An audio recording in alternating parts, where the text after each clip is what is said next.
Hello all ఫైనల్‌గా మేమైతే ముంబై వచ్చేసాం. ముంబైలో రాత్రంతా స్టే చేసి ఎర్లీ మార్నింగ్ అయితే ట్రైన్ ఎక్కేసాం.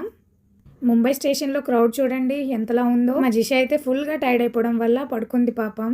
మళ్ళీ మా ట్రైన్ అయితే ఎర్లీ మార్నింగ్ ఉంది. ఎర్లీ మార్నింగ్ 5కి అయితే ఎక్కేసాం. ముంబై టు ఖరగ్. ఫైనల్‌గా మేమైతే హ్యాపీగా జాలీగా మా ట్రిప్‌ని అయితే కంప్లీట్ చేసుకున్నాం. మళ్ళీ మార్నింగ్ లేచి ఫ్రెష్ అయ్యి మంచిగా టిఫిన్ చేసి ఆఫ్టర్నూన్ లంచ్ చేసి ఈవినింగ్ అయితే ఇంటికి వెళ్ళిపోయాం. ఫైనల్‌గా నా గోవా సిరీస్ అయితే ఇప్పటికి కంప్లీట్ అయింది. నేనైతే ఫుల్ ట్యాన్ అయిపోయాను. ట్రిప్‌కి వెళ్ళేటప్పుడు ఫేస్ ఎంత వెలిగిపోతుందో రిటర్న్ వచ్చేటప్పుడు అంత డల్‌గా అయిపోతుంది కదా! మా జిషాలో ఉన్న బెస్ట్ క్వాలిటీ ఏంటంటే ఎవరితోనైనా ఎలా అయినా ఫ్రెండ్‌షిప్ చేసేస్తది. ఆ టైంకి తనకి టైమ్ పాస్ అయిపోవాలంతే.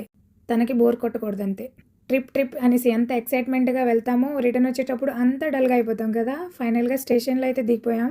స్టేషన్‌లో దిగాక మా బావగారు అయితే మమ్మల్ని రిసీవ్ చేసుకున్నారు. ఇంకా నా గోవా ట్రిప్ సిరీస్ అయితే కంప్లీట్ అయిపోయింది.